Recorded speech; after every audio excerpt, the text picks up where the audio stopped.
Good morning, good afternoon, good evening, wherever you are in the world. This is Reganelite here. Hello everyone, welcome to Reganelite's Global News here, episode 92 here on the Tuesday the 25th of November 2025 at 6 p.m. UK time. We are dual streaming live on youtube.com/Reganelite, and we're also streaming on twitch.tv/Reganelite1 for reference. Link for both if you want to go for one or the other is in the descriptions there. Stephen Banker, good evening to you. Hope you are doing well. On this live stream, guys, I tend to cover news from outside the UK. We've got several different stories here, as well as one funny video in between and some couple of funny memes, because that's something that I tend to do with this live stream, just a kind of bit of fun here. This is what I also call the quiet live stream, where the fewest people tend to turn up because of the time and because of the content. It's not as active as other live streams here, so it's more of the quietest live stream. Time is not always the timing is not always the best place, and I still haven't figured out the best time to do a live stream on a Tuesday night. But anywho, so we've got several different stories we're going to go through today. So we're going to look at the progress on the peace talks between Russia and Ukraine. We're going to be looking at some fact checking on whether the EU imports more from Russia than it does giving Ukraine in aid. And we're also going to look at the judge dismissing James Comey's indictment after finding that the prosecutor was illegally appointed as well. That's which has absolutely infuriated the Trump administration. A very fascinating piece from Middle Eastern Eye on the UAE that is buying the West is silent over its race war in Sudan, says its top general there. We also have that Pakistan denies launching airstrikes on Afghanistan that killed at least 10 people, mostly children. That's from France 24. And then we have a very, I would say, a bit more of a nice than sad story here from NBC News about Pope Francis' popemobile has been transformed into a mobile clinic for the Gaza children. A nice story to see ourselves off. That is for sure, guys. So let's start off here with Al Jazeera here. So this is the live update feed here from Al Jazeera. But before I go into the live feed here, I want to play some of the footage here just to kind of get us a bit of an understanding here. I have increased the speed to 1.25 just for a little bit. We're not going to watch the whole thing, but I wanted to play this to give us a bit of a perspective on basically what's really happening with negotiations, because things have changed since this video has come out, but I want to give people a bit of a groundswell of what's actually been going on here. Ukraine's President Volodymyr Zelensky says any deal to end the war with Russia needs to strengthen his country and not weaken it. Officials from Ukraine, the EU and the United States met over the weekend in Geneva to discuss changes to a 28-point US peace plan. It calls on Ukraine to give up some territory to Russia, among other demands. Addressing the Swedish parliament, Zelensky has said he would continue to work on compromises towards peace. We are at a critical moment, and we are working closely with the United States, with European partners, with many others to define steps that can end Russia's war against us, against Ukraine, and bring real security. Putin wants legal recognition for what he has stolen, to break the principle of territorial integrity and sovereignty. And that's the main problem. Well, all sides claim progress in the Geneva talks, with a joint statement calling them constructive. The Kremlin says it was not informed on the results of the negotiations. Well, of course, because you guys aren't there, because you guys are the ones, who perpetrated this conflict in the first place. So it's not surprised that they're not on this. To be fair, the draft proposal is seen as favouring Moscow, which continues its large-scale attacks across Ukraine. Many Ukrainians say they're sceptical that the talks will end the war. Trump's special plan is in general a capitulation for Ukraine. I think the Ukrainian people will not agree. Even if they sign, they need to be implemented. The Ukrainian people will be the ones to do it, and they do not agree with this. First, this is already some positive news for me. Thank God that somehow the world community reacted to these shameful 28 points, because it would have simply meant Ukraine's capitulation. I believe that it must come to something. It cannot continue like this. Under certain conditions, they should stop this war. But giving up Ukrainian land is not right either. Yeah, so the thing is that the Ukraine, yeah, this is, I think the last Ukrainian person there speaking, wants, they all want the war to end, but what they don't want is concessions. And I think that's the main sticking point here, is that the concessions that Russia want are just not viable. Like, it's just not viable. And while Ukraine are prepared to make some common ground on certain things, giving up territory is something they cannot accept. That's one thing they just cannot accept in any of this. Audrey McAlpine is a journalist. She's joining us now from Kyiv. Audrey, given the draft deal seems to favour Russia so much, how surprising is it to Ukrainians that the US and Ukraine seem to have made so much progress? Well, when that draft deal was first proposed, Ukrainians were understandably quite upset, particularly with the fact that they would have to give up territory, also that they would have to be splitting their army in half. So this news that there is so much progress is quite surprising. We saw these recent posts on Truth Social from U.S. President Donald Trump insinuating that there was indeed a lot of progress. President Zelensky, we heard that soundbite earlier. He was addressing a conference in Sweden today, said, though, that the main sticking point continues to be the question of territory, and the details of that have yet to emerge. Because he doesn't want to compromise that. He doesn't want to compromise on the territory he's gained, because it'll be seen as a loss to him. In his eyes, in Putin's eyes, he will see this as a loss if it doesn't go his way. That's the problem here. And the thing is, I don't know if Russia are actually moving in any of their bars. And I feel like that they're going. I feel like the US and other allies Trump wants wants a ceasefire. He wants a ceasefire. But what I don't think he realizes is that unless you're planning to hurt Russia and planning to hurt Putin, and I mean economically wise, you're just not going to move anything in this situation. You're not going to move anything at all. That's the problem that I have here, is that I think he really needs to. Senator Lindsey Graham, a Republican, has wanted to impose more sanctions on Russia, really much stronger, much harder sanctions on Russia, and I think they need to do that if they generally want Russia to change its tune, to push the emphasis on some kind of ceasefire. They need to force Russia's hand somehow. That's what they need to do here. The emphasis is on Russia, not on Ukraine. Imagine that yesterday some of the finer details, maybe regarding security guarantees, could have been ironed out. But certainly here, the feeling in Ukraine is that it's a long way away from them accepting this peace deal in any way, how they would accept giving away any form of territory, how they would accept questions of their sovereignty relating to how they run their army, how they run their education system. All of those come into question. Yeah, Russia wants to turn Ukraine into a Belarus, which, the Ukrainian people don't want. The Ukrainian government doesn't want. They want Zelensky gone. They want influence in Ukraine, even though they do have some to a certain extent. Yeah, they just want the concessions they want are unreasonable. There is a certain amount of confusion still about where this plan originated from. I mean, there was a point at which we thought that it was actually coming from Russia and had come through the US. Marco Rubio going on X saying, no, this is a US plan. Do we have any indication from where you are in Kyiv about where the plan has originated? Well, there's certainly been a lot of backpedaling from the U.S. side about where this plan originated from. In terms of whether Ukraine had any part of it. We already know Ukraine didn't have any part of it, because once the story came out, I remember we touched on it. I think we touched on it on the Good Morning show as well.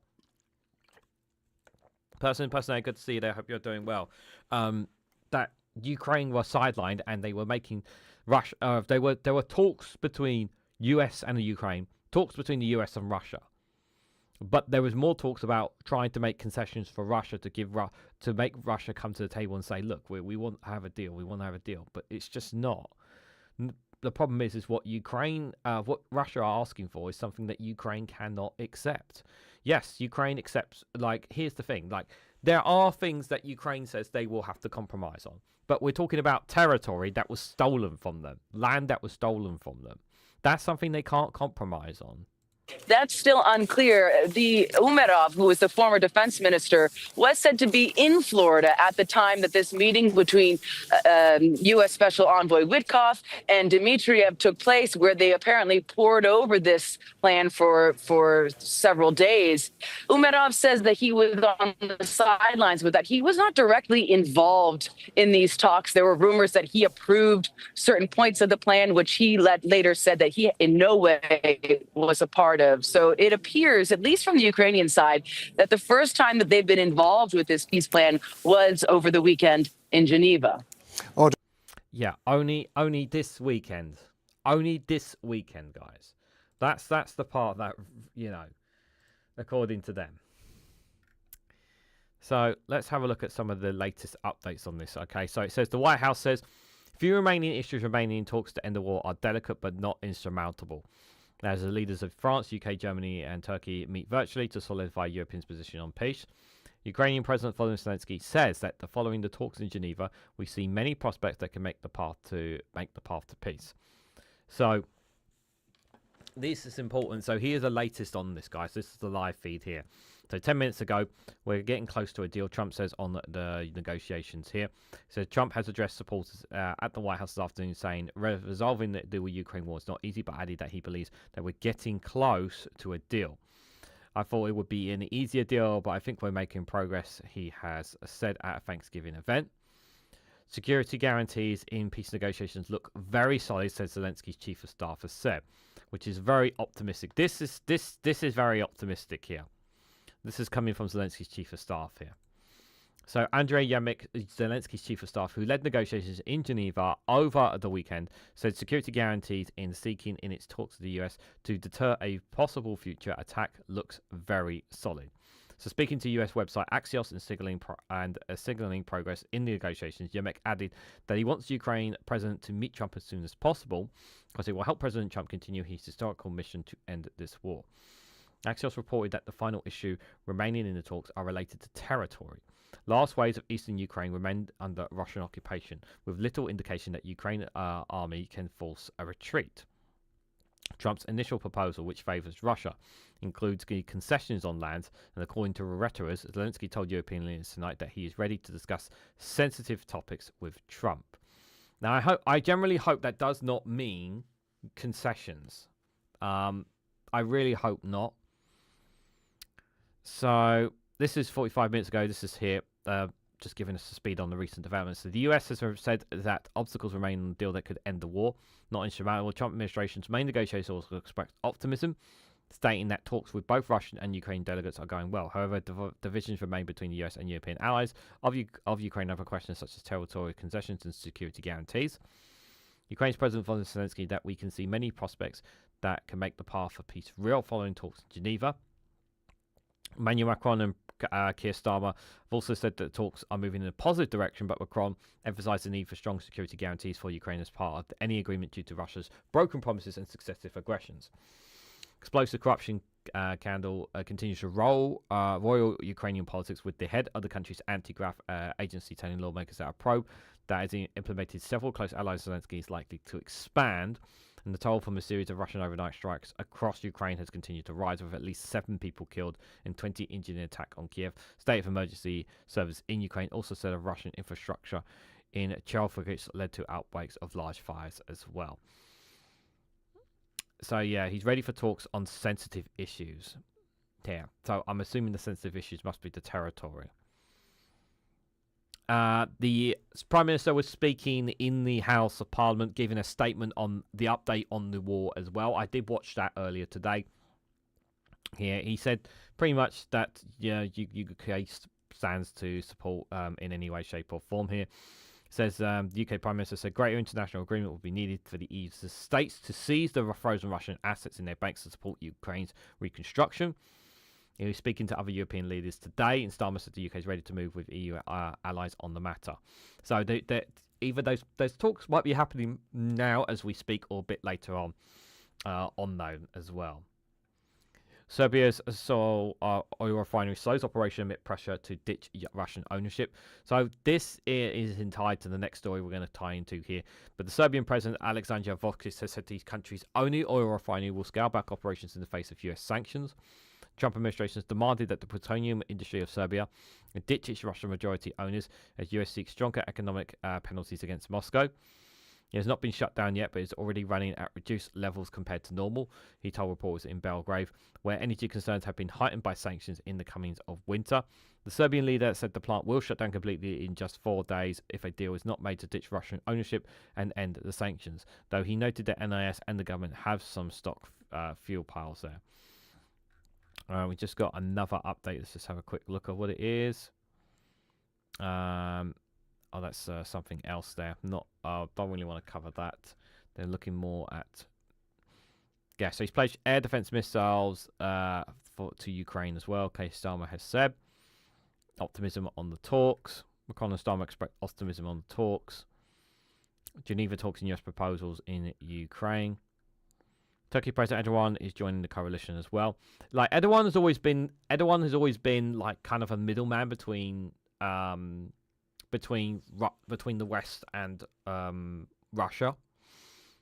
He's always been that, but he's had to change his position a few years, but he has always been kind of in the center there. Ukraine's anti-corruption official said he expects the case will expand. I hope so. They need to roll out a lot of anti-corruption, unfortunately. White House expressing optimism. This was a few hours ago, but key sticking points remain, as we said there. EU votes for enhanced military-industrial cooperation with Ukraine as well. Baltics next in line for Ukraine seized land to Russia, says analysis there. Yeah, they cannot cede territory. This is the one thing I do not want them to see there. This was 3 hours ago. Vladimir Putin arrives in Bishkek, president of Kyrgyzstan, there for a state visit. Ukraine sanctions 56 ships which they exported goods from Russia-occupied ports, apparently, as well. Kremlin unhappy directive of European-led effort in Geneva. Well, you know, it's not like you've got somebody there. So that's currently where we are at right now. But obviously things are continuing to develop. Do I actually think this is going to lead to a ceasefire within the next couple of days? No, I don't think so. I think there's just going to be more constructive talk. Let's hope it makes something of itself, but I don't expect a ceasefire to come through unless Zelensky is willing to give up territory. And that's the thing that I'm very worried about. I think what they might do is, rather than make concessions on territory, they will freeze the line, is what I think will happen. If they want to get the ceasefire, what I think they will do is they will freeze the line, and both sides not to make a decision yet on the territory yet. So Ukraine will not cede the land to Russia, and Russia will stop fighting, and it just freezes the line where it is. Because the big demand that Russia wants is they want the territories ceded to them, which Zelensky cannot accept because it's their sovereign land. But if they could just at least freeze the line, if we can freeze the line, at least stop the firing, at least there could potentially be something there. Potentially. I don't know if Zelensky is willing to do that. The other question, of course, is how do you get the troops out, and when are the Russian forces going to stop firing as well? That's going to be very, very challenging indeed. It's very unlikely, but it is possible as well. And I will say this, that if the US managed to pull off any kind of ceasefire, I think it's a massive... You know, you have to give credit where credit is due to the Trump administration if they manage to pull this off. Like, you have to give credit where credit is due. But my hope is that the compromises, whatever compromises Zelensky makes, does not hurt him. It does not mean that he must cede his presidency or his government while this ceasefire comes into effect, if there is one. here. Let's have a look and see what you guys are saying in the chat. Just talking to each other. Stephen Banker and person. No worries, guys. Anybody else? I know there's others in the chat just lurking at the moment. As I said, this is the quiet chat. So the next story I want to touch on is this very interesting one. I'm going to play the video here. It's a fact-checking one, really, about does the EU import more from Russia than it gives Ukrainian aid? And this is quite, I thought this was quite fascinating. It's a short video, and I'm going to read a bit into it as well. But I thought this was very fascinating to listen to. So we're going to listen to it here, guys. Let me just scroll it back a little bit. Minister Maria Malmer, Senegal. Let me pull it back a little bit more. Sweden's Foreign Minister Maria Malmer Senegard has claimed that since Moscow launched its full-scale invasion of Ukraine in 2022, EU imports from Russia have exceeded aid sent to Kyiv. The European countries and Europe has supported Ukraine with 187 billion euros. We have imported Russian oil and gas to an amount of 201 billion euros. And then, if you add the other imports, then the total is 311 billion euros. Senegard's 187 billion euros aid figure from EU member states matches the European Commission's numbers. According Well, let me look at that graph again. So, the Council of the EU, Senegal's 187 big figure from EU member states. Supporting refugees within the EU, proceeds of Russian immobilized assets, military support, financial and economic humanitarian support, 166 billion. Interesting.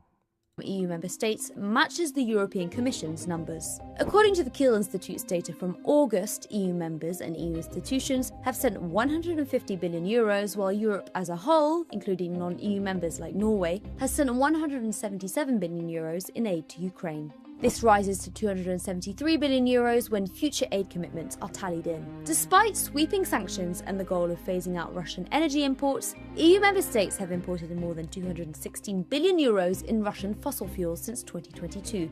And we know the countries that are responsible for this in particular. According to the Centre for Research on Energy and Clean Air. The total rises to 297 billion euros if other products such as fertilizer are included, according to August Eurostat data. Although the EU is negotiating a ban on Russian liquid natural gas imports by 2028, for now it remains its top buyer. Based on the European Commission's figures, Senegard's statement is broadly accurate, meaning that the EU's total imports from Russia appear to outweigh aid to Ukraine. However, if you include costs incurred from hosting Ukrainian refugees, as well as future financial pledges to support the war, the gap narrows. Well, it doesn't matter if the gap narrows. So who are the culprits behind us? Who are the culprits? Well, one of the first and most obvious culprits is Hungary. That's one of the first big culprits. The second, another culprit is Serbia. Serbia is another one. Another culprit, to a certain extent, is Germany. Although Germany is taking quite a while for them to rely off the oil and gas of Russia because they've been heavily reliant on them. So they're just a few countries in the EU, or non-EU European countries that are doing it. But we still have this problem where too many European countries are relying on energy reliance on Russia, and they're not changing their tune. And the reason they're not changing their tune is because they're being influenced by Russia. They have Russian influence within. There's Russian influence within those countries that are causing it. One Angry Pagan and Jao, good to see you both there. Hope you guys are doing well.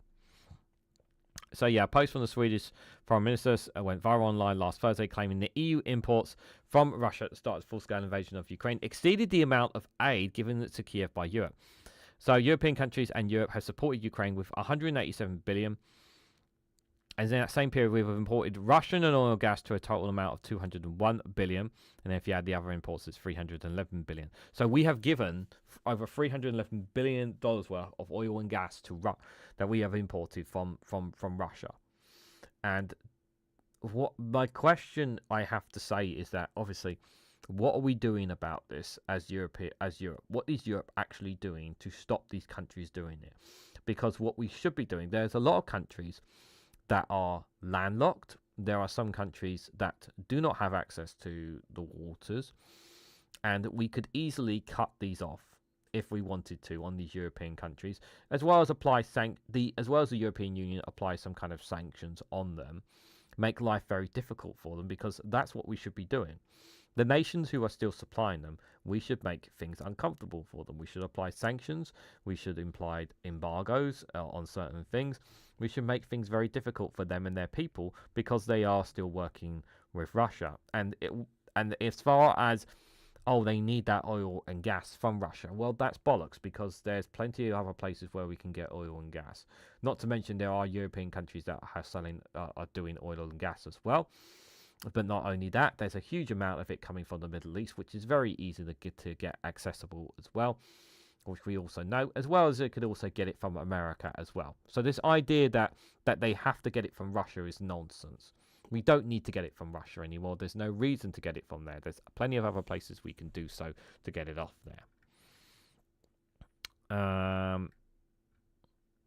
So yeah, it's pretty much, I think it's pretty much mostly, yeah. So Europe's imports from Russia have plunged by about 89% since the start of the invasion, according to Eurostat, but remains substantial. So EU member states have purchased more than £216 billion in Russian fossil fuels, including oil, refined products, pipeline gas, and liquefied natural gas, since February 2022. According to CREA, in October 2025, Russia monthly oil export revenues fell to their lowest since the start of the full-scale invasion. The EU is, however, still the largest buyer of LGN. Its top 5 imports, Hungary, Slovakia, France, Belgium, and Romania, paid a combined €938 million of Russian fossil fuels in the month of October 2025 alone. So, okay. This is a big problem here. So you got Romania, Belgium, France, and Slovakia was one of the countries. Hungary was one of the other countries. France, Belgium, and Romania here. This is a problem here. It's a very big problem. Jal says Portugal and Spain are the countries less import from Russia. Portugal is around 3% of LGN as successive governments, but it's consistently called upon it. At this moment, I do not know the numbers. Yeah, I understand that it takes... You can't just switch off the taps. I totally accept this premise that you can't just tell European countries to literally turn off the taps. I understand it's a gradual thing. Yeah, this is why the question is why are these countries still taking some and not reducing their load? Or they could, because the thing is that, you know, and Donald Trump is right in this. This is where his criticism of Europe is valid, where he says you guys are still helping Russia in this war. This is your war, and yet you're still supplying Russia by taking in their oil and gas. And he's absolutely right. This is where rightful criticism of European countries has to come in here. Like, yes, these percentages are the percentages should be getting smaller, and within the next, we should be getting significantly reduced, and we should have negotiated. A lot of these countries should have negotiated with other nations, European or American or wherever, that has oil and gas to make up the supply of it. It's very easy to get that oil and gas from the Middle East. There's a lot of the countries, Saudi Arabia, obviously the main one, Qatar, like they're willing to sell it. They know European nations need it, so why not get it from there? Am I right in saying that the UK has banned imports of oil and gas from Russia? I believe so. I'm pretty sure we don't have any from them. I'm pretty certain we don't. So yeah, paid a combined 938 million. In October, European Council said Russian gas still accounts for an estimated 13% of EU imports in 2025. A drop from 18% the year prior, but still significant. So still 13%. Russian gas still accounts for an estimated 13%. So it's, as I said, I understand it's slow, but these numbers need to drop to zero. Natural gas remains unsanctioned, and the EU has set a deadline for 2027 for all 27 EU mates to phase out oil ranging purchases. The timeline has been challenging, noticeably by Hungary, which has sought exemptions to propose arrangements. No, Hungary should go fuck itself. Like, if you can, I generally mean this, right? I generally mean this. If you can sabotage Hungary from getting this, because they are a landlocked country, If you can sabotage Hungary and getting this again, like apply sanctions, force Hungary's hand here again. You need to choke them, like choke the country. Like you need to choke the country here. Like the EU should stop fucking about and just choke the country at this point. You know, because the government aren't going to move positions, so you need to choke them. Yeah, find ways that you can hurt them to force the issue, because they need to understand that they have to change their tune. So Isaac Levy, energy analysis team at the CREA, told Euronews fact-checking team that the cube that imports the remaining outside the sanctions framework LGN, Turk Stream gasland pipes and crude via the Dongra pipeline to Hungary and Slovakia have persisted or even increased, allowing significant Russian revenue streams to continue. Sabotage them. Sabotage the pipelines. Sabotage them outside the countries. At this point, like you've got to make the point here. Like I feel like yeah, you're the EU is pandering here and needs to be a bit more ruthless here. Including oil and gas along with other imports, Eurostat data announced by Reuters in August shows that EU imported 297 billion since February 2022, including fertilizer, nickel, iron, and steel. Why? Why? You cannot tell me that we cannot get these resources from other places. Like, are you seriously going to tell me that we can't get these from other places? Like, what? The thing that pisses me off the most, right? Iron and steel. Like, why not? Like, we're making steel. Why are we not getting it from the UK? According to a healthline tally by the European Commission, the EU and its member states have provided Ukraine with 187 billion of support since February 2022, the highest concessional loans representing around 35% of that total. The Cube reached out for the European Commission, which pointed us back to this figure. Remain consistent is that Europe has indeed imported more than Russia, particularly Russian oil and gas that is spent on aid to Ukraine since the start of the war. Already allocated 150 billion to Ukraine since the start of the invasion. Looking at geographic Europe as a whole, including non-EU member states such as Norway, Switzerland, Iceland, and the UK, the total amount of allocated aid is 177 billion. For CV's made stole coming in about 214. I'm just looking at the numbers now. The Kiev Institute said a hypothetical upper bound estimate in which all Ukrainian refugees are understood to rely on public support. Europe has spent 160 billion euros on hosting Ukrainian refugees since 2022. The actual number is likely lower. Plug in future gaps. Military aid for K has plummeted. Military allocations to Ukraine from European countries fell by 57% compared to the first half of the year, when Europe stepped in and expanded its military support to plug the gap left by the US. Last week, the European Commission, Ursula von der Leyen, implored European Union countries to reach a deal by December to cover Ukraine's military and financial needs for the next 2 years. That estimated number is estimated to be 135 billion euros, which presenting three main options European member states could use to support Kiev.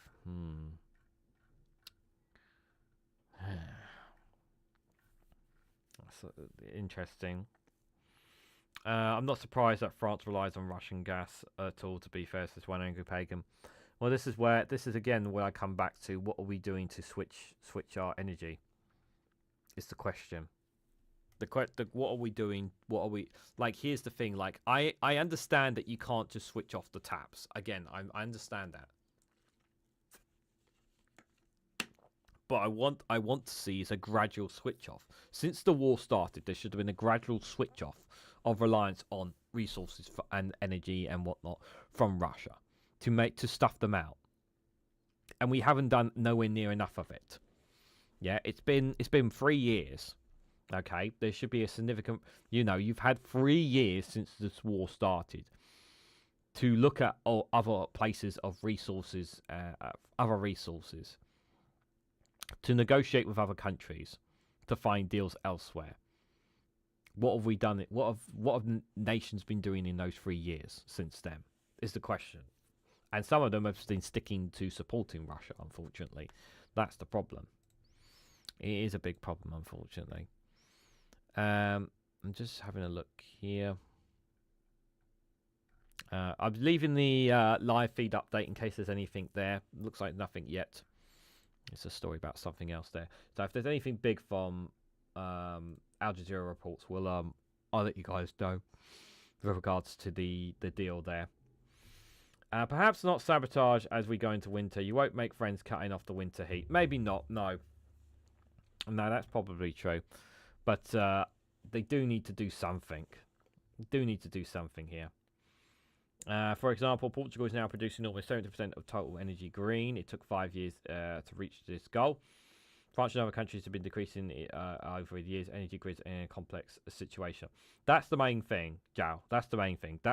As long as it is decreasing, it is like you can't. Like I said, we know we can't switch it off. Now wondering what France's nuclear output is. That'd be interesting. That'd be an interesting figure for sure. That would be an interesting figure. Okay, guys, we're going to switch gears here. I can't believe we've already gone 35 minutes on this topic, on Ukraine there.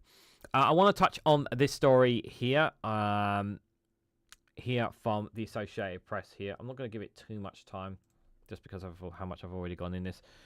So a judge has dismissed James Comey, the indictment after finding that the prosecutor was illegally appointed. So James Comey, like I said this before, he's done nothing wrong. He's been found guilty of a crime, which, you know, I don't feel like he's done anything wrong here. Let me see if I can, give me 1 second if I can play the video for you guys. 1 second.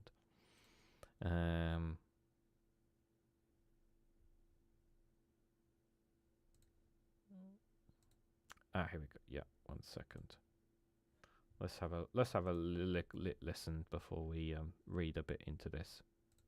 The criminal cases against a federal judge has dismissed the criminal cases against former FBI Director James Comey and New York Attorney General Letitia James. The judge concluded that the prosecutor who brought the charges at President Donald Trump's urging was illegally appointed by the Justice Department. The orders make Lindsay Halligan, the latest Trump administration prosecutor, to be disqualified because of the manner in which they were appointed. Halligan, a former White House aide with no prior prosecutorial experience, was appointed after a different interim U.S. attorney, Eric Siebert, was effectively forced out amid pressure from the Trump administration to file charges against Comey and James. The rulings are a stunning rebuke of the Trump administration's efforts to target the president's political opponents. Both defendants had asked for the cases to be dismissed with prejudice so that the Justice Department would not be able to refile, but the judge dismissed them without prejudice. It was not immediately clear if or how the Justice Department might attempt to revive the prosecutions.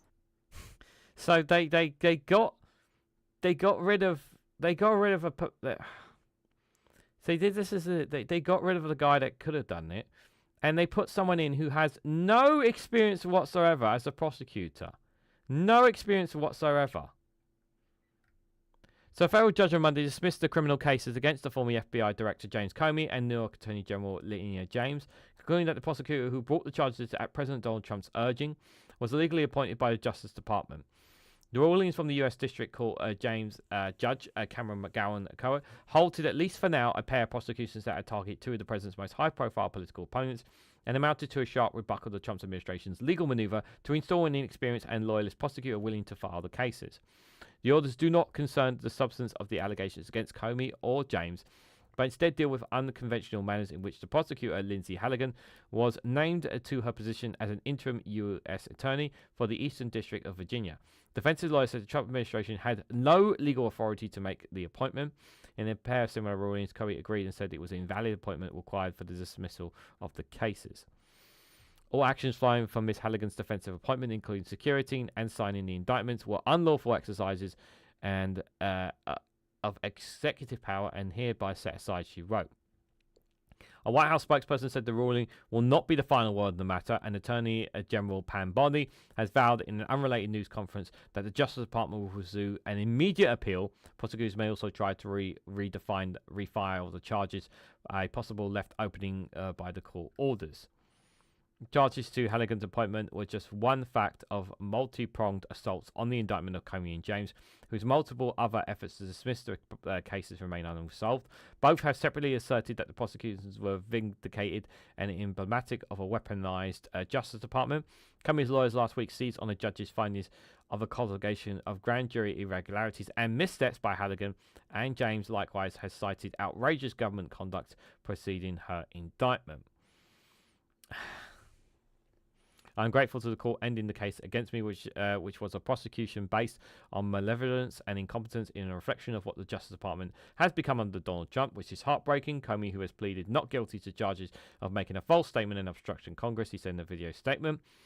In a separate statement, James, a Democrat who pleaded not guilty to mortgage fraud allegations, said, "I am heartened by today's victory and grateful for the prayers and support I've received from around the country." She said she remains fearless in the face of these baseless charges. "I continue fighting for New Yorkers every single day." Yeah, so it's, at the moment, the case is dead and buried. At the moment. But of course, they won't take... Pam Body's going to try and appeal the case, because they've got nothing better to do with their lives than trying to target and look for any reasons to go after these two. Look, there's just nothing really here that's going to stick. But I do believe they are going to try. They're going to try and make this glue stick again here. It's ridiculous, and they really should just move on from it. I really, really think they should. So the next story I've got for you guys is one that I've been very critical of for a while here. So this is from Middle Eastern Eye. The United Arab Emirates is buying the West is silent over its race war in Sudan, says its top general. I'm going to butcher some of the names in this piece, so I do apologize in advance. Yassir al-Attida, this is the Sudanese army second in command, tell Middle Eastern Eye that ceasefire talks should exclude Trump envoy Basili Balos.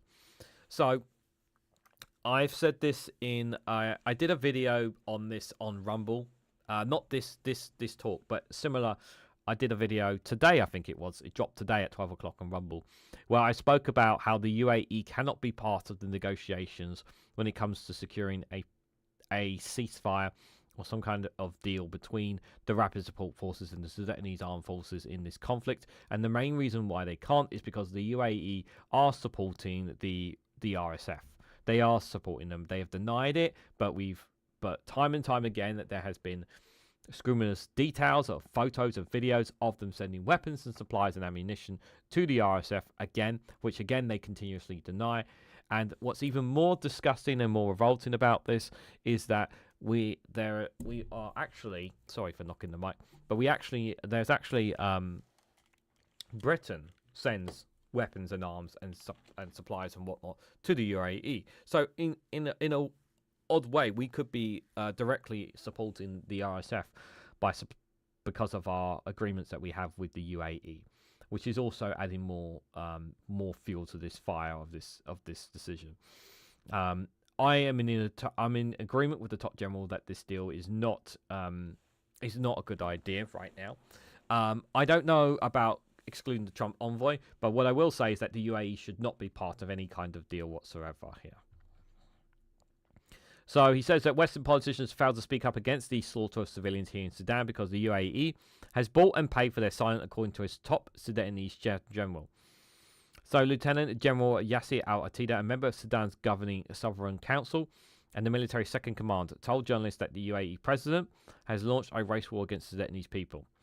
He accused the ruler of Abu Dhabi of supporting the paramilitary Rapid Support Forces, which have been carrying out massacres and atrocities across Sudan over the past 2.5 years of war, most recently in the Dhofar city of El Fasher. Attila said the USE-backed RSF, which have been fighting Sudanese armed forces, the SAF, since April 2023, launched a big war against the Sudanese people. They entered people's houses in Khartoum and other cities. They looted and destroyed everything: hospitals, electricity, water supply, everything that keeps people alive, he said. But Attila said the world has been silent regarding all the RSF has done in Sudan, despite social media and technological tools which enable the paramilitary crimes to be seen and understood. The reason, stated Attila, is that this silence was bought by the power of the UAE money. How many times did I talk about, like, I have spoken here on this channel And we know that not a lot of channels have been talking about. We know not a lot of the mainstream media has been talking about Sudan enough. But I've been covering this pretty much since the couple of months after I started my journey as a YouTuber. And this, for me, has been a story. This is one of the worst humanitarian crises on the planet. And it's actually the first time when I was listening to Keir Starmer, because he brought up Sudan as well. I think it's the first time I ever heard the Prime Minister of the UK actually talk about Sudan as well. I've heard David Lammy, but I've never heard Keir Starmer talk about it. And it is one of the most worst crises, and it's because of the so-called ceasefire in Gaza is why perhaps it's being talked about. And he's absolutely right. I don't know I don't know about this statement. I don't know whether that statement, but Sudan just did not get enough traction in news. And I think the main reason isn't just because of possibly this, but I think it's just because it's an African nation and that people expect conflicts to take place in Africa, and people don't care. And I really do think, I really do feel that Europe and America, how much do they honestly care about Africa or a country in Africa in comparison? In their minds, they see this as possibly normal. But this has been going on for ages now. And it's only now that, I don't, Donald Trump actually does want a ceasefire, but the thing is that it's very, very complicated. The RSF, formerly the Jihad are genocidal. The SAF haven't been much better. No, that is true. We know they've been genocidal. We've covered it on this channel. I've covered it on Rumble. The atrocities that they have occurred. I literally said about how when they captured the city. When they captured the city of Al-Shashir, and that how they literally were shooting down and chasing people as they were running, fleeing for their lives. That's just how outrageous it is. They really do not have any regard for the innocents in any of this. Speaking over dinner with Sudanese and foreign reporters in a restaurant near his Ottoman military headquarters, Atiyah singled out former colonial power Britain for special criticism. We were expecting the British people to be more aware. They were close to the Sudanese community as per their historical relationship. They know our heritage, our culture, and our way of life, he said. The general drillily concluded that every country reflects its own interest, and that's understood. The UAE is Britain's largest trading partner in the Middle East, with trade between the two hitting $24.3 billion last year. Like I said, we are part of this, even though we're not directly part of this. The Emirates are also heavily investors in Britain, most famously through the major stakes of Manchester City Football Club. Atiyah has also criticised Britain's media coverage against Sudan, long years of relationship with Britain. Yep, how often do you hear about Sudan in the mainstream media? Almost never. He accused journalists of failing to report a war in which has lost 150,000 Sudanese souls. Again, I agree. As a result of the world not watching, mercenaries were imported into our country and the UAE were allowed to do it, he said. ME has previously detailed how the UAE has transported Colombian mercenaries to the RSF through an airbase in Somalia. Atiyah said the paramilitaries have hired fighters from as far afield as Ukraine too, as well as African countries such as Niger, Mali, Chad and South Sudan. And the RSF have been able to grow as a direct result of the United Arab Emirates. As a direct result of them. Before the war, there was ample evidence that the RSF had close ties with Russia's Wagner Group. According to Atiyah, the collapse of the Wagner Group following the death of its founder, Pushkin in an air crash 2 years ago, has opened up new recruitment options for the RSF. Most recently, stated the RSF have brought in recruitments from Somaliland. In recent weeks, greater global scrutiny has been placed on the RSF and the UAE's backing of it after the paramilitary stormed Al-Fashir on October 6th and launched a killing spree. Yeah, it was only because of the killing spree there and I said this at the time when it happened, guys, right? The reason why they put all the footage of it out and it blew up was because they looked at what Israel were doing. And they saw what Israel had been doing in Gaza, and they thought, well, we can do it too, because there's no accountability for Israel, so we can do it too. That's where it's come from. Atiyah was keen to stress that the RSF had committed numerous atrocities beyond the slaughter in Al Fashir, drawing attention to rampages in Al-Jawada state south of Khartoum. I spoke about how a village was completely wiped out and every single person was brutally murdered. An entire village was wiped out by these people. Entire villages were wiped out by them. The many small villages in Al Jarika, and when those villages, hundreds of were killed, he said. Yep. An attack in Al Sarina village in October 24 was reported to have killed around 100 people. Sudanese in El Taringa, another village in Al Jariga, told Middle East Sinai that RSF had killed more than 50 of its residents if they successfully fought off the paramilitaries. The RSF Attila said they are killing more and more people just to make sure they do not exist. He told me that the number of civilians massacred in Al Fashir has now risen to 32,000, with more killed every day according to ethnicity and race. Yeah, because now that they control Al Fashir, they're literally making sure that if they're not of the same ethnicity or same race as them, they're dead. Sitting pretty much, which the majority of them are. Last week, Dafar's governor told ME that the number had reached 27,000. Rapid support forces grew out of militias known as the Janjaweed, and that the Sudanese military and government under former President Omar al-Bashir used to fight rebel movements in Darfur 20 years ago.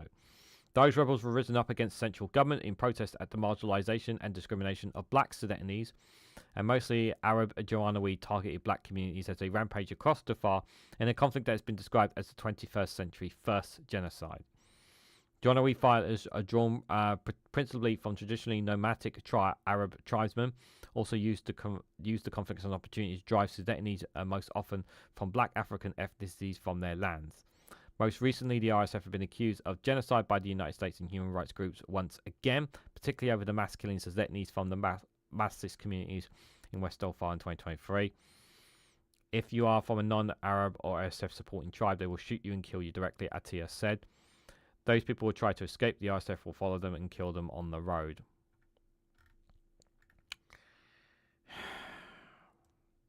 I'm going to have to stop there just because of the time, as much as I want to go through the rest of this, because I do feel this is important. Because there are other stories I need to cover before this. But it's really infuriating, the situation in Sudan. I've said this before and I've said this again. This did not need to happen, and this is happening because of a failure from Western democracies in America. They could have stopped this. We could have stopped this. Just like what happened in Gaza, we could have stopped what happened there, and we could have stopped what's happening here, and we're choosing not to because, again, it's an African nation, not my problem, somewhere in the other part of the world, and that's a problem. Too many people just don't care. Melody, good to see you there. I hope you're doing well. Sudan and South Sudan are also known for little witch hunts too there. Yeah, South Sudan is like, even since they are just it's just not, they're not in a very good place either. War is not good for business. You tell the weapon companies and private businesses who are sending drones and weapons and whatnot to test fire out them. You tell the weapon companies that war is not good for their businesses, because trust me, they think it's good for business. The UAE are not helping this situation in any way, shape, or form. I know it's not what you meant, Jao, but yeah, being cold and non-emotional. The other countries want the war to end one way or another. Civilians are collateral. Yeah, civilians. There's so many civilians have been collateral in all this. It's just been terrible. Wondering Pagans, Saudi Arabia is noted as the only country where witchcraft or sorcery is punishable by death. Yes, I'd probably better not mention any of that stuff anyway.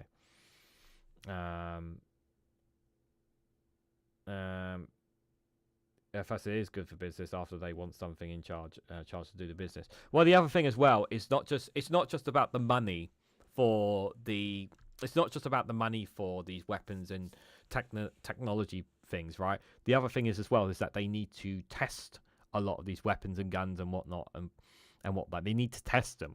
So what better way to do them than test them in Africa, in countries that are in conflict? So that's another reason why as well. So they benefit just by the testing of weapons. Like, it's one thing to just test a weapon and just bang, bang, bang. No, it's enough. No, they actually want to test them in the actual field, in actual combat. and that's where these wars come into play for them. Yeah, so war is good for those businesses. Sadly, I can't believe we've gone. I can't believe I've covered 3 stories. I actually only had 5 stories. I thought I had 6. Let me just check something here. 1 second. There's been an update. UK and Turkey to join France and Ukraine in workshop initiative, Macron says there.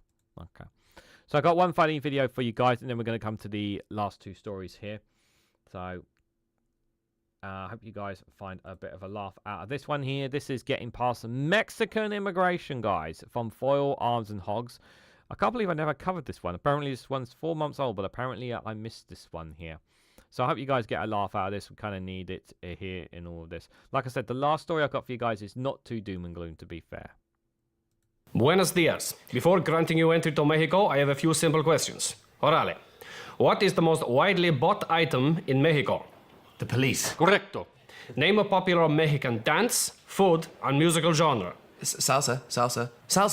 Correcto. Which television genre, characterized by larger-than-life characters and over-the-top storylines, do Mexicans tune into daily? The USA News. Sí. Which infamous Mexican gang extorts money from tourists in Mexico? Mariachi bands. Sí. The streets of Los Angeles are saturated with tiny bags full of what Mexican product? Chihuahuas. Sí.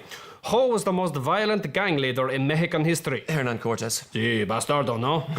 How do you make something look like it's filmed in Mexico? You put an orange filter over it. Sí. It works, no? Yeah. Who built the pyramids in Mexico? Oh, it's the Aztec civilization. No, it was aliens. Mexico is famous for its hot sauces, but what is Mexico's hottest export? Oh, Salma Hayek. Sí, eso que ni que. Finally, in a violent tradition dating back to Aztec times, what is hung, beaten, and its insides ceremoniously devoured by children? Piñatas. Sí. Welcome to Mexico. Have a wonderful stay. Oh, thank you. Hey! Hey! Oh, what is this? How you wave? No, ¿qué onda? Oye, Diego, ven a ver estos gringos estúpidos. Go now. Yeah. Okay. Go. Yeah. Dunda. The Mexican wave. Oh, God. Okay, guys, so there you go. You now know how to get into Mexico. So let me know how it goes, guys, down in the comments next time you go there. Be greatly appreciated there. Just a quick reminder, guys, if you haven't already, please hit that like button, share it across social media, subscribe if you haven't too already.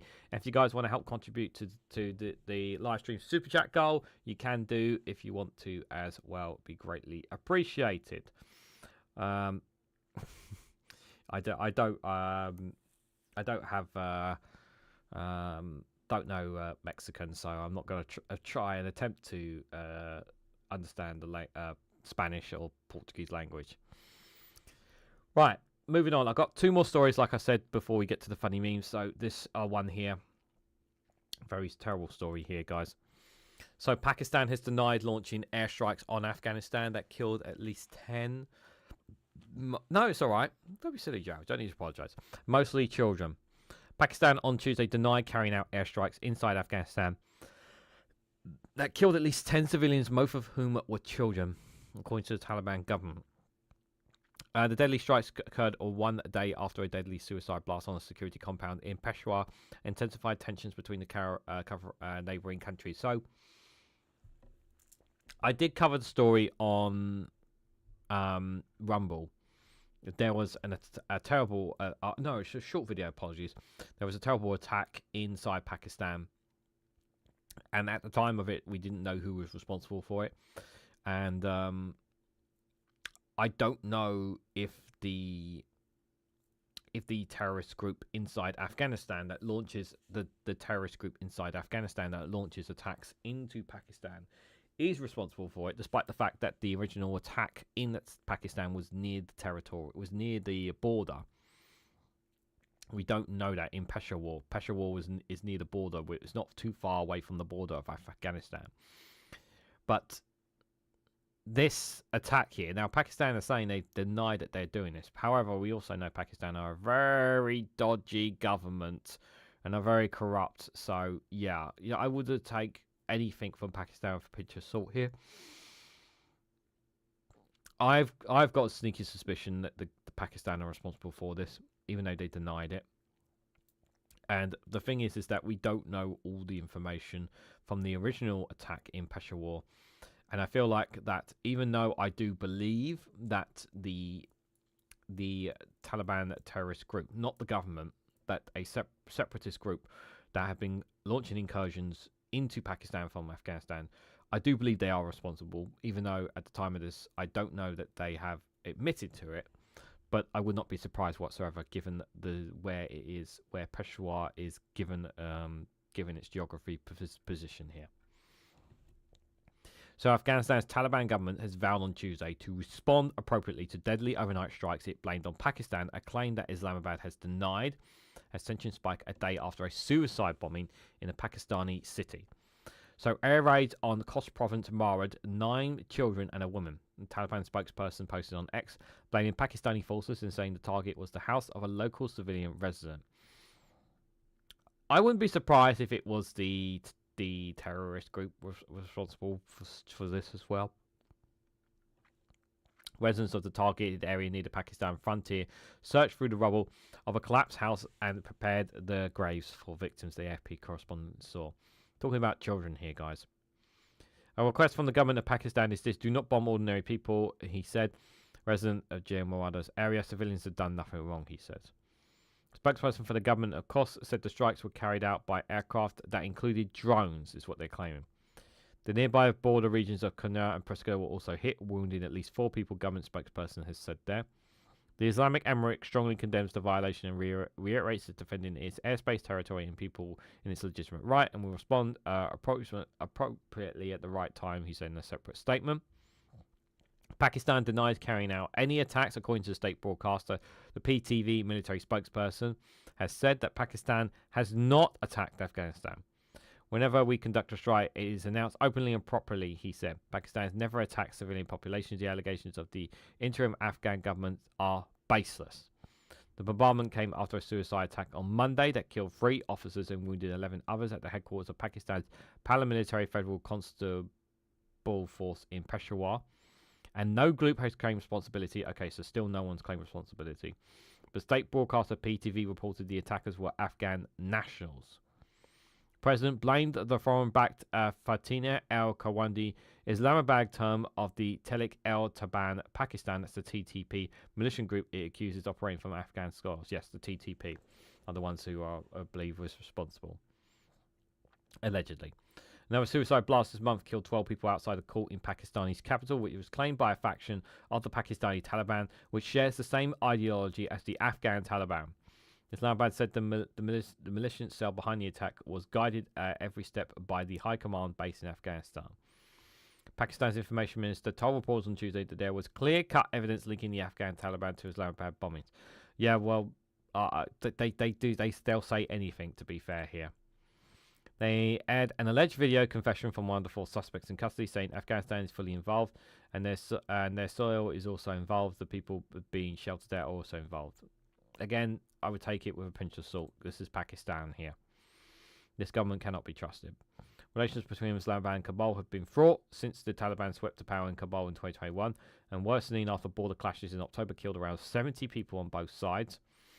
That fighting ended with a ceasefire brokered by Qatar and Turkey, but several rounds of talks in Doha and Istanbul failed to produce a lasting deal.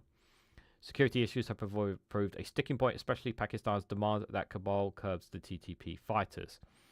Islamabad accuses the Taliban of sheltering militias behind a surge in attacks, particularly the TTP, which has waged a bloody campaign against Pakistan for years. Kabul has denied the charge and counters that Pakistan harbours groups hostile to Afghanistan and does not respect its sovereignty. The border between the neighbours has remained closed for more than 6 weeks since the October clashes, freezing bilateral trade. The Pakistan-Afghanistan Joint Chamber of Commerce and Industry has warned that thousands of containers remain stuck at the borders, each incurring $150 to $200 in daily charges, calling the economic burden unbearable. Now, I feel sorry for the businesses and whatnot that trade between the two. They're the ones who have to suffer for all of this as well. But we had an attack here where they're also claiming that mainly children in Afghanistan here.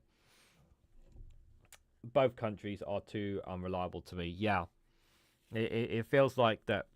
It feels like we need an adult nation to come into the room and basically tell them both to stop it. But considering how people feel about both countries, in particular these governments, I'm not surprised that really nobody's paying too much attention. But innocent people are really dying in all of this, unfortunately, throughout this. And that's the biggest problem here, is that innocent people are dying. And I really, really wish something more was done to protect innocent lives in all of this. Do I think it's going to turn into a full-blown war? No, because Pakistan has nuclear weapons. So that's not going to happen. And Afghanistan would be mad to have a proper war there, to be fair on that. Right, so I got one last story for you guys here, and this one is from NBC News. So, France's popemobile has been transformed into a mobile... Sorry, just adjust this. To a mobile clinic for Gaza children. This is I'm actually kind of happy with this story. So we're pleased that we have a serious contribution towards the healthcare of children in Gaza. Carlos Secretary General Alistair Dutton told a news conference in Bedham. So this vehicle, guys, this actual vehicle, this was the actual former Pope Francis popemobile that he used to drive around him. And he said that he wanted his vehicle to be transformed into a mobile clinic for the Gaza people, and you can see it here. Now, whether or not this will actually get to actually go into Gaza, that's obviously another question. But the fact that it's actually been turned into one is pretty bloody awesome.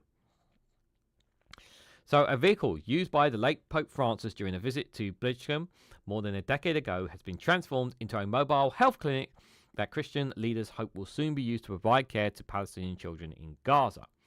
The initiative was blessed by Francis before he died in April and was entrusted to the Catholic organisation Caritas, which oversaw the project to convert the vehicle, unveiled today. Quote, "We are pleased that we have here a serious contribution towards the healthcare of children in Gaza," Carlos Secretary General Alistair Dutton told a news conference in Birmingham. Francis had used the vehicle, a converted Brulee pickup that was donated by Palestinian Authority President Mahmoud Abbas during his visit to Birmingham in 2014. The open platform at the back of the vehicle where the Pope once stood as he travelled through Birmingham has now been enclosed and converted into a children's treatment area. Here you can see what it used to look like before, and obviously they've changed it since then. The vehicle stands as a testimony as the world has not forgotten the children of Gaza, said Cardinal Andreas Adron of Stockholm, who had approached Francis before his death about the Carlos idea of converting the former popemobile into a mobile paediatric clinic. Carlos Sweden General Peter Bron said that the mobile clinic was capable of treating around 200 children a day. But it was unclear when the vehicle would enter Gaza, where a ceasefire still formally holds despite frequent Israeli airstrikes on the territory battered for 2 years of war. As soon as we possibly can, Dutton said, declining to comment further. COGAT, the Israeli government agency responsible for coordinating entry of aid into the enclave, declined to comment when asked about the request. Yeah, because Israel don't want to say anything, because we know exactly what they're going to say. Father Abraham Fatis said he hoped the vehicle would be moved to Gaza in the near future, telling Retros the popemobile turned clinic was ready to help children in Gaza. The United Nations agency, UNICEF, said on Friday that at least 67 children have been killed in what it called the conflict-related incidences since the ceasefire went into effect. The Israeli military said it was targeting militias who had posed a threat to its soldiers occupying half of Gaza. Yeah, guys, because children are definitely a threat to Israeli soldiers. Yeah, this child is a grave threat to Israeli soldiers. A grave threat indeed. Look at that child. It's got a weapon in its hands. That toy could be used to throw in someone's eye. Definitely a threat to them.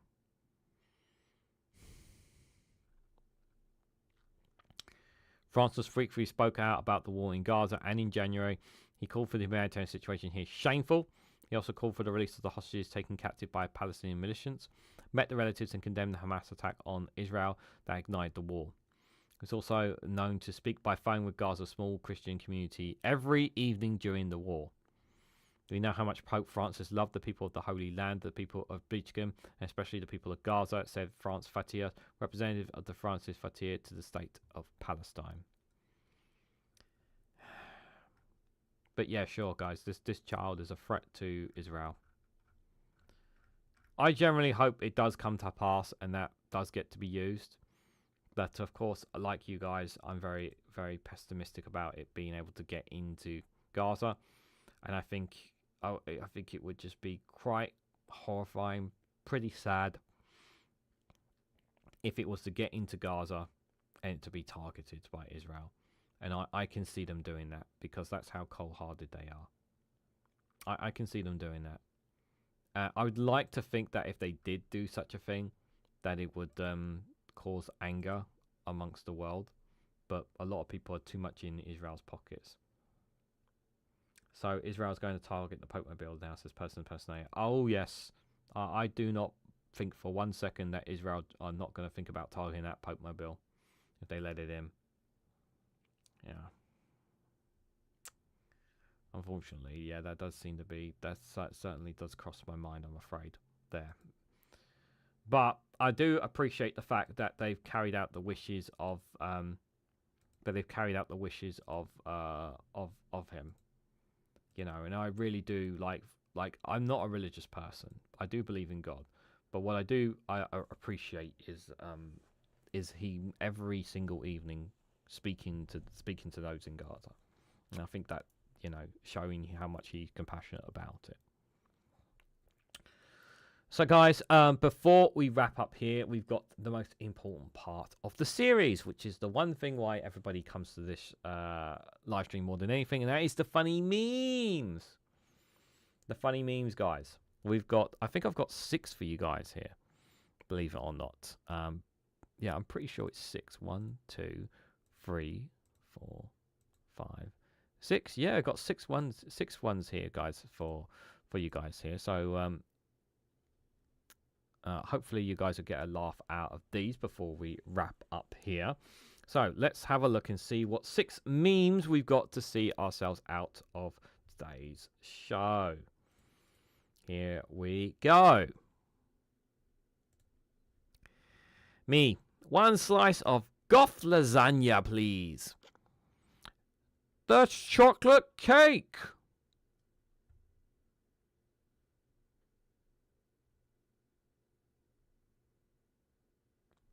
What's a Goth lasagna? Tell me in the chat. I don't know what a Goth lasagna is. An Aussie kangaroo broke into a grow farm, feasted on the crops, and needed 4 days to sober up. Truly a wild night out.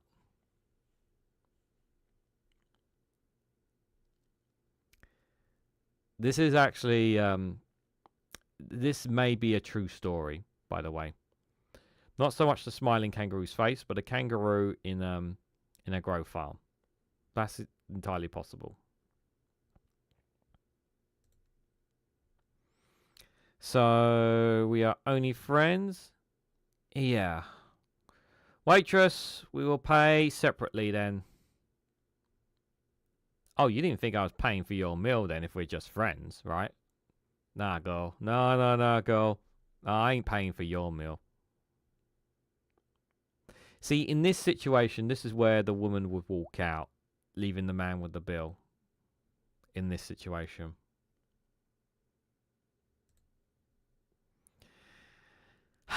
Okay, fine. I'll go hiking. Look, you got everything you need for your hiking there, guys. Look, there's Jack Daniels, there's Smirnoff, there's Bacardi there. You got everything you need to go hiking, guys. What more do you need than that? And look, and you also got free plastic cups as well, so that other people who want them, they can have it on their journey as well. It's a win-win situation, guys. It's a win-win situation.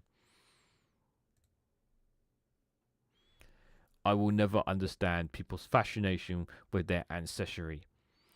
Isn't knowing your current family bad enough?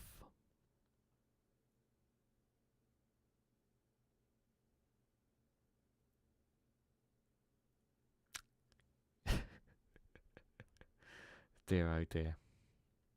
And last but not least, me trying not to move an inch when the bus driver applies sudden brake, so people around me think I'm strong as hell. This is 100% me. When I'm on a bus or on the tube or whatnot, I try to stand on my own 2 feet and not actually lean on stuff. I try to like keep my feet firmly on the ground. Trying to make myself think I'm strong when I'm actually not. So this is definitely a meme of me. I know, it's terrible. Shouldn't think like that, but I do, guys. I do think like that sometimes.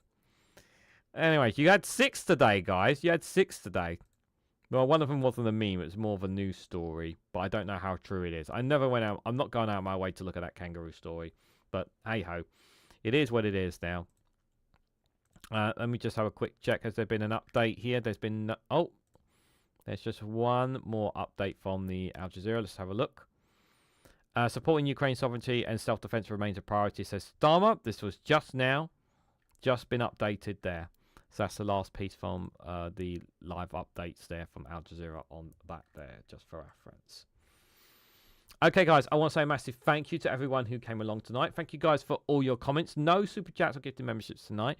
I really wish I had set the super chat goal to 1 instead of 5. I don't know why I didn't do that when I did it, but hey-ho, it's okay. But I really appreciate you guys coming out of your way to watch the live stream. Like I said, this is the quiet live stream, so I appreciate people coming out. I'll be back live tomorrow at 8 a.m., not 11 a.m., 8 a.m. tomorrow, guys. I just want to remind you guys, I'll be doing the Good Morning Show at 8 a.m. before I'll be covering Prime Minister's questions, followed by the budget. We have 3 live streams tomorrow. It's going to be a very busy day for me. That's why tonight I'm going to be trying to record some short videos for Thursday, saves me having to record them tomorrow as well there. So yeah, we've got 3 live streams tomorrow, 1 at 8 a.m., 1 at 12 o'clock, and 1 at 8 p.m. So if you guys can join me for those live streams, feel free to do so. You can check them out on the home tab when the next live streams are up there as well. But if you can, on your way out, please hit that like button. Please share this across social media so others are notified of this live stream. I will put timestamps out on after this live stream ends as well. Do check out Rumble and Patreon as well for additional content.